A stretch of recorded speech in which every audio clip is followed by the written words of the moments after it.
Salut à toi. Aujourd'hui, nous allons parler du prélèvement veineux. Dans cette vidéo, je vais te présenter les règles à respecter pour pouvoir assurer un bon prélèvement veineux. Et à la fin, nous allons aborder le rôle de chaque tube que vous allez utiliser pour effectuer votre prélèvement. Pour le cas du prélèvement veineux, vous devez déjà vous préparer et préparer votre poste de prélèvement. Notre poste de prélèvement sera préparé comme ceci. Procédons à présenter les quelques étapes à suivre pour préparer ton poste de prélèvement. Nous allons assurer la présence de notre fauteuil et doit être nettoyé. Ou alors nous effectuons un nettoyage complet de notre poste de prélèvement. Sera sûr que tous les dispositifs sont disponibles. Dans notre cas, nous disposons d'un corps de pompe associé à une aiguille. On va parler d'un prélèvement sous vide ou sous vacuité, qui est la méthode de prélèvement recommandée et la plus utilisée. Une fois que le poste de prélèvement est assuré, vous pouvez débuter votre réception ou alors l'accueil des sujets qui vont devoir passer à des prélèvements d'échantillons biologiques.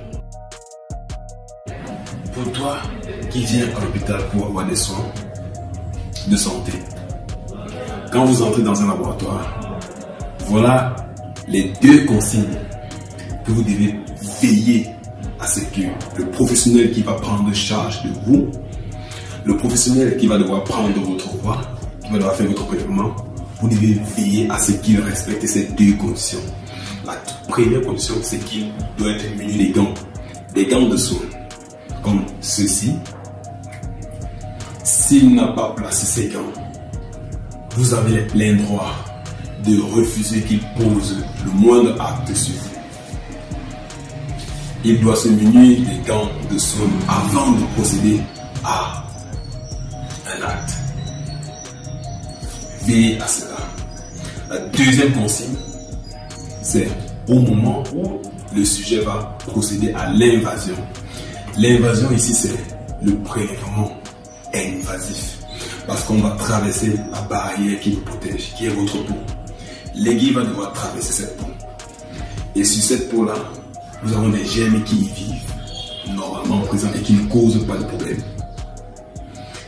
Afin d'éviter toute contamination lors de l'invasion, plus précisément l'entrée de l'aiguille dans votre peau pour le prélèvement, le professionnel devra effectuer en avant de l'asepsie.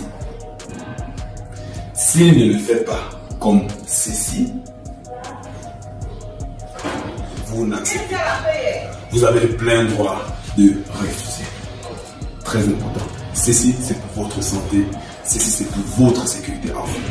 Veillez à ces deux consignes à partir de maintenant. Si tu ne l'as jamais fait, sache que tu peux le faire. Et sache qu'il existe des endroits où on ne le fait pas. Et il y en a des endroits où on le fait bien. Ne l'oubliez pas.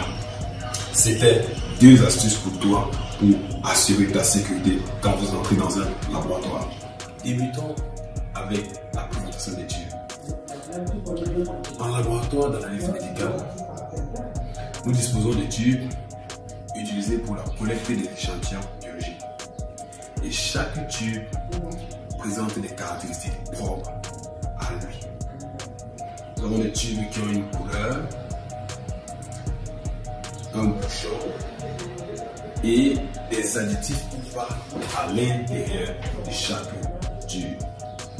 Mais alors, maintenant nous savons que chaque tube utilisé en laboratoire détient un additif et une couleur respective. Qu'en est-il donc des additifs qui s'y trouvent à l'intérieur? Ces additifs sont appelés des anticoagulants. C'est quoi donc un anticoagulant? Couramment en laboratoire, quand on parle d'anticoagulants, la plupart des professionnels et même parfois agréés ne savent pas vraiment de quoi il s'agit. Or pour certains, ils en ont oublié l'importance de maîtriser ces anticoagulants, vu que dans chaque tube, nous avons un anticoagulant et ces anticoagulants sont tous différents les uns des autres et par conséquent ont des principes d'action tout ensemble, autant pour moi, différents, mais tous basés sur un principe similaire, sur un élément commun qui permet d'empêcher cette coagulation Présentons donc le mécanisme d'action de ces anticoagulants. Le mécanisme d'action de ces anticoagulants, autant pour moi, sera résumé en 3 étapes bien précises. La première étape est l'activation de l'activateur de la prothrombine. Dans la deuxième étape,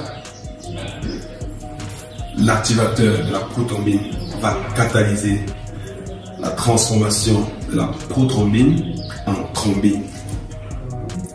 Dans la troisième étape, la thrombine ainsi formée va catalyser la transformation du fibrinogène en fibrine. Dans ces 3 étapes ainsi résumées,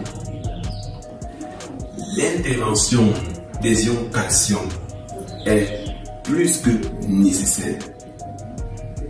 Mais alors, une fois donc les ions calcium chélatés sont éliminés, le processus de coagulation ne dispose plus de toutes les conditions nécessaires pour pouvoir aboutir. Par conséquent, la coagulation est stoppée.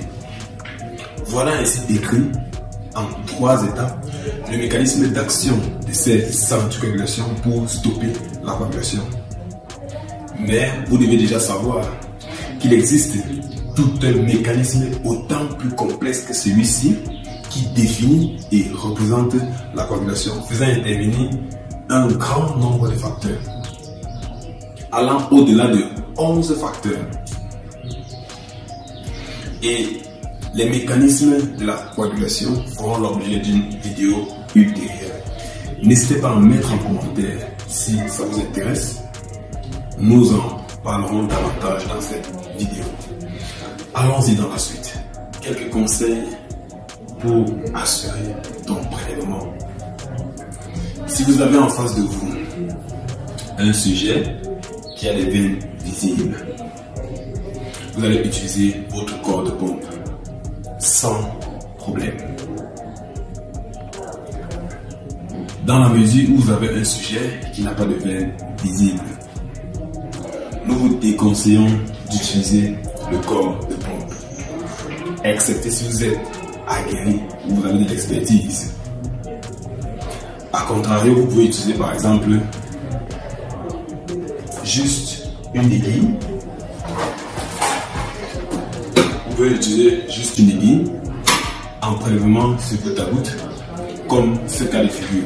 Vous voyez par exemple le cas des personnes âgées qui ont des veines très difficiles à tenir. Vous pouvez mettre de la pression en aval de la veine pour effectuer le prélèvement. Vous pouvez également le faire sur goutte à goutte. Ou alors, vous pouvez le faire en utilisant de l'épicranienne.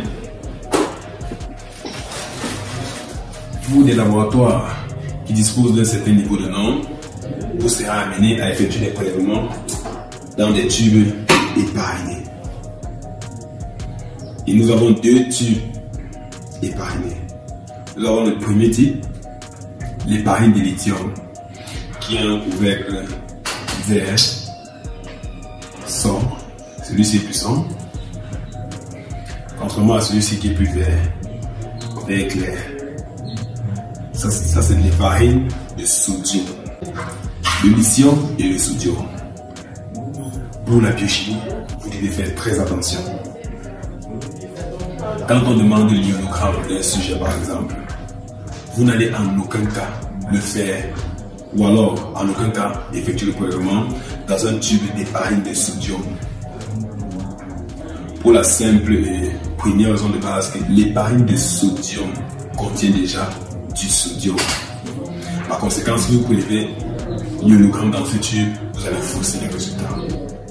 Vous devez le faire dans de l'épargne de lithium. Et dans ce même tube, l'épargne de lithium, vous pouvez également faire des examens sérologiques.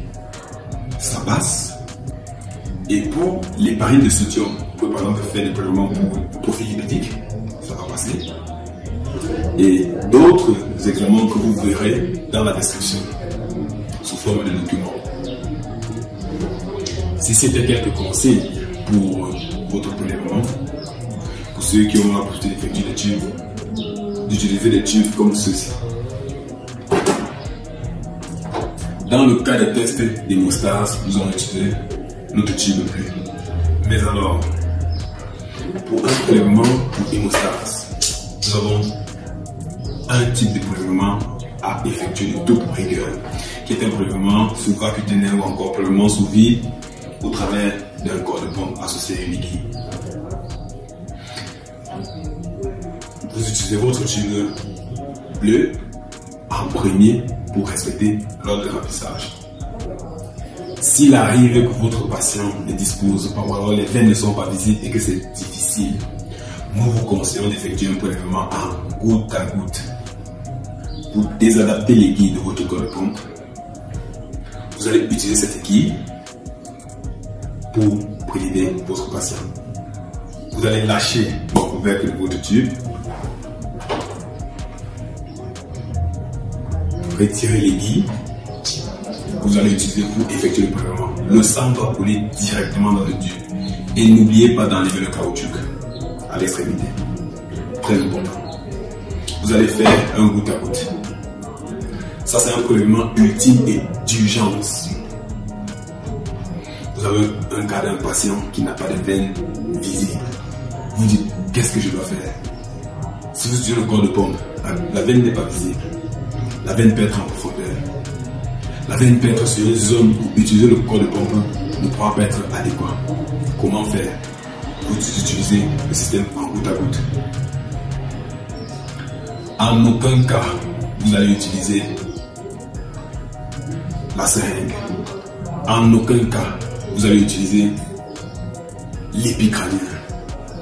C'est proscrit.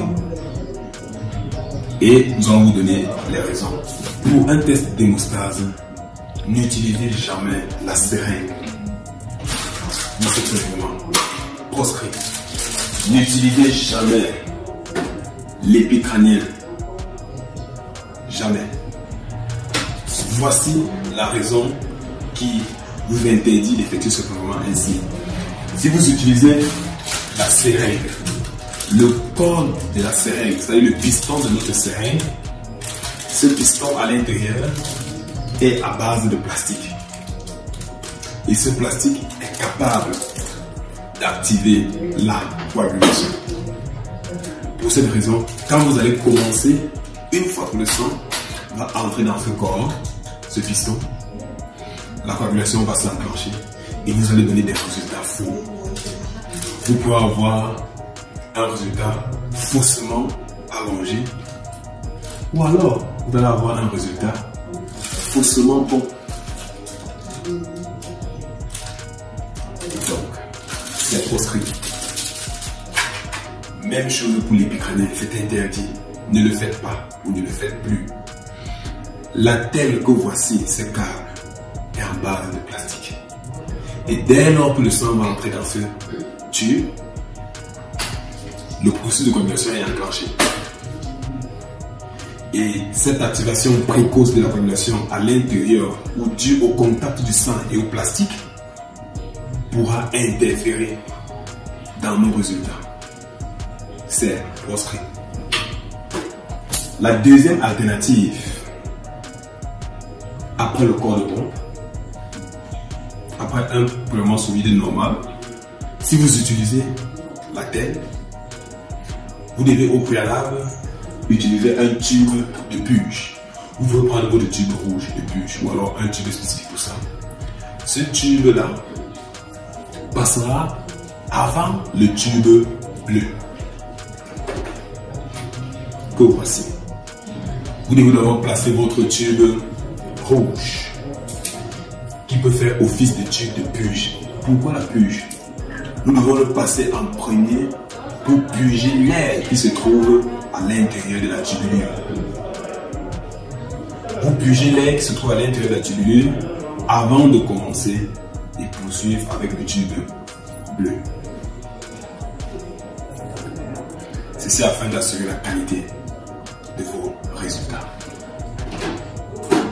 Et toujours pendant un prélèvement pour hémostase, évitez de trop serrer le garrot. Si vous serrez trop le garrot sur le bras ou dans le site de prélèvement, vous pouvez engendrer des stases veineuses. cette stase veineuse qui n'est pas bonne pour nos résultats. La stase veineuse va produire une accumulation des plaquettes et des autres éléments constitutifs du sang, des éléments cellulaires. Et cette stase veineuse pourrait engendrer l'accumulation de la thromboplastine tissulaire qui pourrait augmenter son taux dans le sang qui va traverser dans vos tubes. Et cette thromboplastine tissulaire pourrait également interférer dans nos résultats. De ce fait, évitez de trop serrer le garrot, évitez d'utiliser le matériel non adéquat, la seringue, les épicraniens.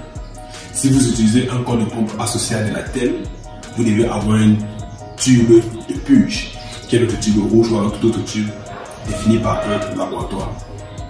Voilà quelques consignes à respecter en avant pour un programme pour test d'hémostase.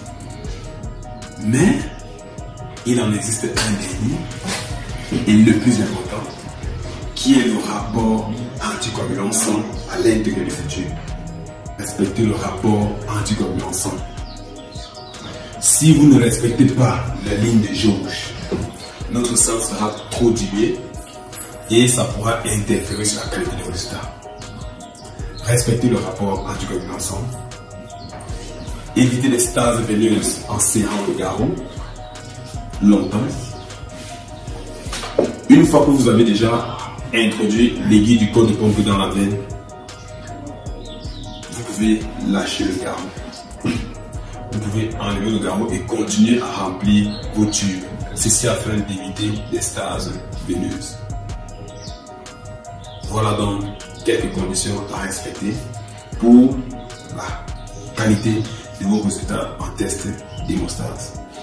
N'hésitez pas à aller dans la description de cette vidéo. Vous aurez des liens sur le site web où vous aurez accès à une panoplie d'articles et à des articles spécifiques sur les tubes de prélèvement et le rôle des anticoagulants. Nous venons ainsi d'achever notre petit tutoriel sur le prélèvement veineux sous vide ou encore avec un système vacutaire. Nous espérons que vous avez beaucoup appris ou alors vous avez beaucoup révisé. N'hésitez pas à mettre en commentaire des thématiques sur lesquelles vous aimeriez en savoir davantage. N'hésitez pas à aller dans notre description et visiter notre site web. Dans ce site web, vous verrez une panoplie d'articles qui parlent des thématiques de biologie médicale. Vous pourrez télécharger un maximum de procédures, qu'importe la filière, vous aurez une bonne dose d'articles. N'hésitez pas à mettre un pouce bleu sur cette vidéo si vous avez aimé. Abonnez-vous et partagez au maximum. À très bientôt pour un prochain tutoriel.